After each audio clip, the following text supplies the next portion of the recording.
comme une bulle d'éternité qui crève au bec d'un oiseau mort.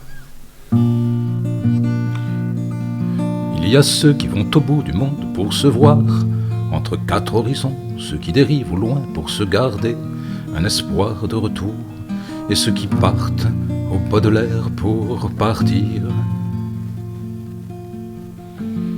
Ce sont gens de déroute, d'exil et de grands vides qui prennent souffle dans le feu et le secret éclat des songes.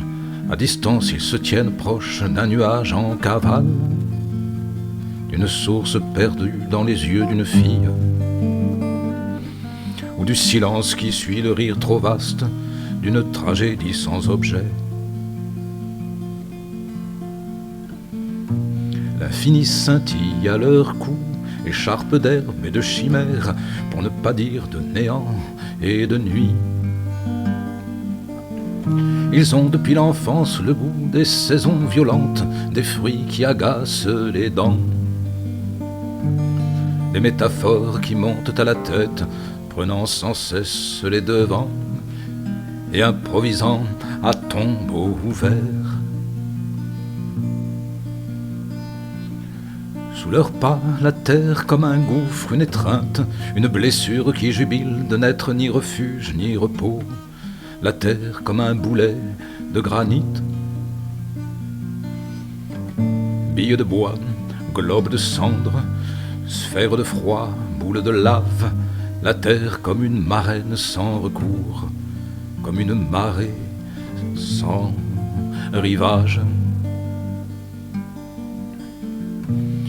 comme une bulle d'éternité qui crève au bec d'un oiseau mort.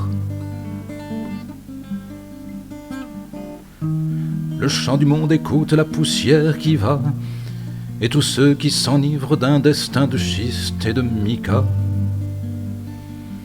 de basalte et de craie, de sel, de soufre, de fumée, tous ceux qui s'éveillent en sursaut de leur tendresse exaspérée. Quel est ce songe qui coupe le retour? Quel est ce ravissement qui choisit contre Dieu la migration du carbone, du chlore ou de l'éther? Épervier de grande prédation, les soleils de nos vies s'évadent, s'amenuisent, le jeu se rejoue à l'envers, où le pendu n'est qu'une corde. Et la mandragore, un talisman de poupée,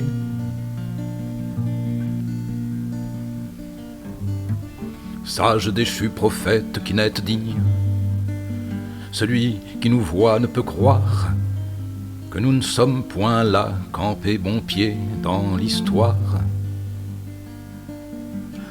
Solide au poste et bon œil, mais déjà départis de nous,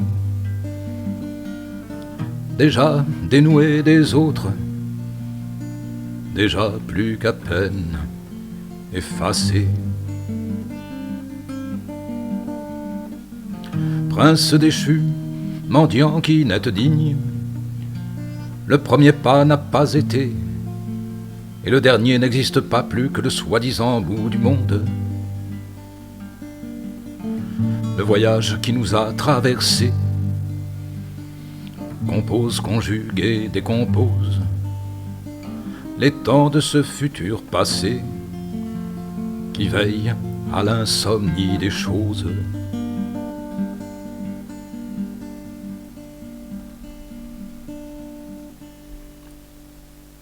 Comme une bulle d'éternité qui crève au bec d'un oiseau mort.